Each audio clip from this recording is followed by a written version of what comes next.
Bonjour à tous, du coup aujourd'hui on va se retrouver sur Casaplan, donc c'est une application de Leroy Merlin qui permet de faire des plans.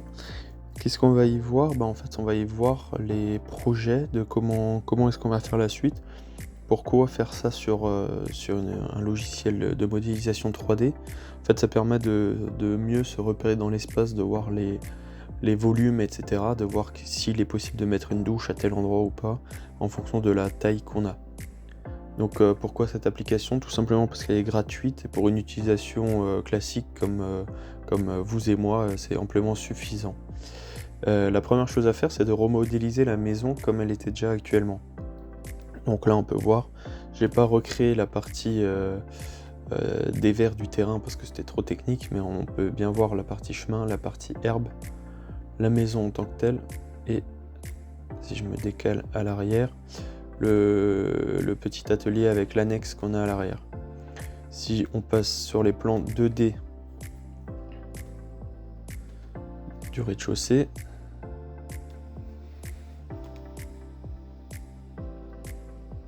ok, donc avec les plans 2D, on aperçoit donc l'atelier que je vous disais, l'entrée avec les pièces gauche et droite. Là j'ai réécrit cuisine, salon, ça c'était la disposition actuelle, hein. Donc effectivement, on rentrait, on avait à gauche la cuisine, une chambre, je sais pas exactement quoi, avec le couloir, et en face les deux autres pièces. Tout ce qui est porte, fenêtre, etc.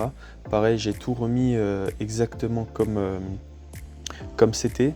Pourquoi? Parce qu'en fait, le fait d'avoir les dimensions exactes, c'est là où on se rend compte. Par exemple, la fenêtre dans la cuisine, je m'étais rendu compte que je pouvais pas faire passer les éléments de cuisine en dessous parce que la fenêtre était trop basse. Donc j'ai dû adapter la cuisine en fonction. Et en fait, le but, c'est de se rendre compte de tout ça.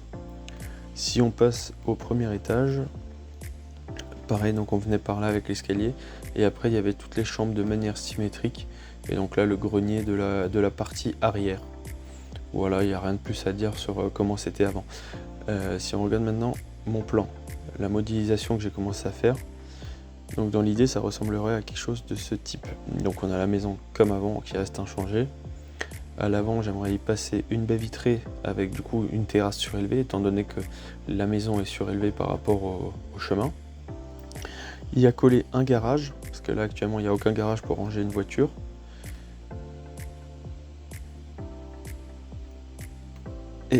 Et non, ça, voilà. Si on passe au plan 2D, on en est là. Ah, ça c'est le premier étage. Donc si on repasse sur le rez-de-chaussée, donc voilà, un garage de presque 20 mètres carrés. Si on rentre, on a les quelques marches de l'escalier, puis on arrive sur le couloir. Première pièce à gauche, une petite pièce de type sanitaire, avec sur tout le fond du rangement. Là on voit qu'il y avait une fenêtre ici qui est maintenant ici. Je dois décaler la fenêtre étant donné qu'il y aura le garage derrière. Donc je décale la fenêtre ici, ce qui me permet de récupérer tout cet espace pour y mettre du rangement. Pareil, un petit retour pour y mettre la machine à laver. Comme ça à l'intérieur de mon WC, l'autre partie du retour ce sera mon évier, mon lave-main. Là je crée une ouverture pour faire la jonction avec la cuisine, ce qui permet d'accéder au cellier depuis la cuisine. Si on revient sur cette partie, là, deux grandes ouvertures. Donc là, retrait des deux murs, les deux murs porteurs. Comme ça permet d'avoir une grande cuisine ouverte. Et en face, un accès à la salle à manger. À savoir que là, l'ouverture du salon, entre ces deux pièces, est déjà existante. Donc celle-là, je ne vais pas changer.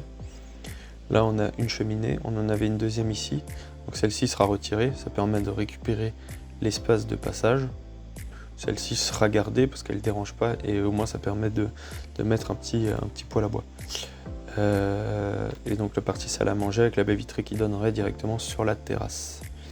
Si on passe à l'étage, premier étage, on vient dans le couloir, donc directement en face, changement de Velux, de fenêtre de toit, pour y mettre une fenêtre de toit moderne et plus grande, et une partie bureau dans la partie mansardée. À gauche, une première pièce de type salle de bain, donc avec baignoire, douche meuble miroir plus sanitaire. Avec la partie du fond, pareil, un espèce de caisson pour créer du rangement. En face, 2 chambres classiques, donc ça, rien de particulier.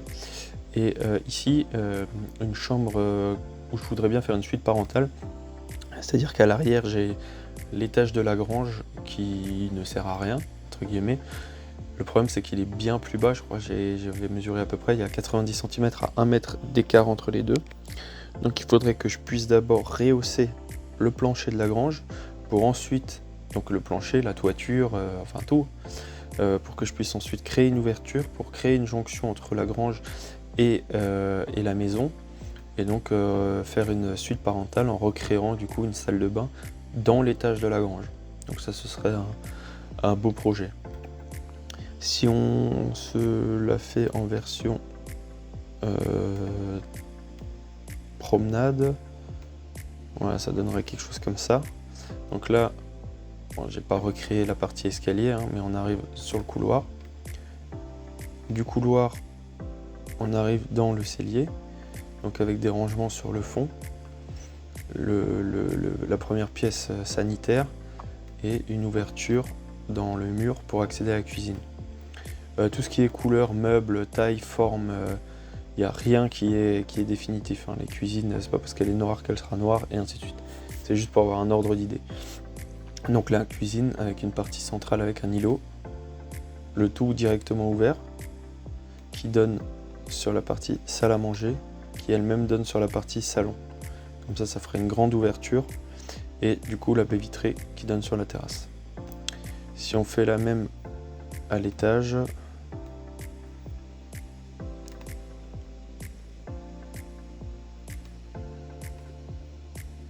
attendez, je vais faire comme ça, voilà. Donc l'étage, bon là il faut s'imaginer l'escalier hein, que j'ai pas remodélisé. En face de l'escalier, la partie bureau avec la fenêtre de toit. Sur les côtés, donc les chambres, on ne peut plus classique. Hein. C'est des chambres, ce qui est plus normal. Ensuite, ça veut pas. La partie salle de bain. Voilà, la partie salle de bain, donc avec un sanitaire. Là sur le fond, il y aurait un rangement sur toute la longueur. À savoir que ici, je vais devoir faire une partie technique en faisant passer mes colonnes de chute, etc. pour les sanitaires. D'ailleurs, c'est pour ça que le WC du dessous se situe également à cet endroit, c'est pour pouvoir réutiliser la même colonne de chute. Donc c'est pour ça que je vous disais que c'est un peu intéressant de recréer des plans, même uniquement papier, hein, mais autrement 3D, parce que ça permet de penser à ce genre de choses. Donc l'aspect technique, où est-ce que je vais faire passer mes colonnes de chute, si le sanitaire je le décalais un peu, dans une autre pièce j'aurais dû mettre une deuxième colonne de chute, donc c'est plus de travail, etc. Donc au final c'est pas beaucoup plus embêtant pour moi de mettre le sanitaire du rez-de-chaussée à cet endroit. Donc tout ça c'est des choses auxquelles c'est intéressant de penser, pareil pour tout ce qui est chauffage au sol, ou même le sanitaire, ou mettre les nourrices, etc. Enfin bref, donc là la partie du fond rangement, une baignoire, bon, ce sera une baignoire classique, hein, pas une baignoire posable comme ça. La douche dans le fond avec la paroi, le meuble avec le miroir. Voilà, rien de particulier non plus. En face, on a du coup la partie suite parentale. Donc là, il y a un mur, mais en fait, c'est pour simuler. Si j'avance un peu, on peut. Voilà, vous voyez. En fait, c'est pour simuler un meuble. L'idée serait de faire un meuble un peu télé, dressing, un peu en même temps, sur toute la longueur, histoire de gagner un maximum d'espace.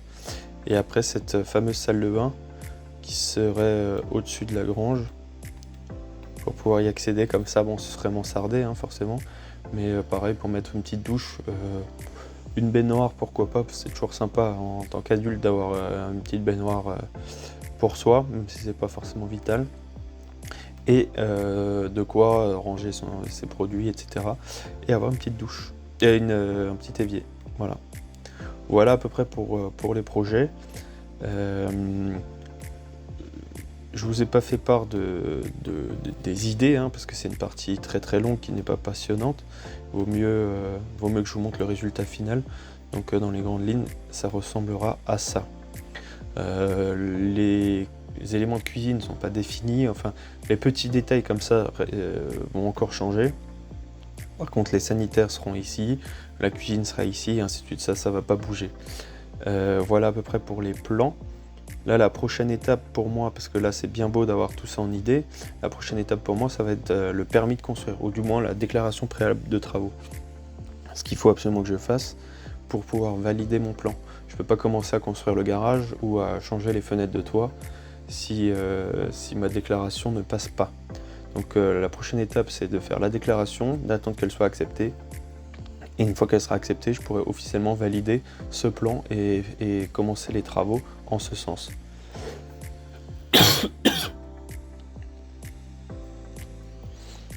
Ce qui va se passer là, pour la suite, c'est que moi-même j'ai cherché un peu des déclarations préalables de travaux sur internet et j'ai rien trouvé de très très précis sur qu'est-ce qu'il faut mettre, quels documents, comment faire, etc.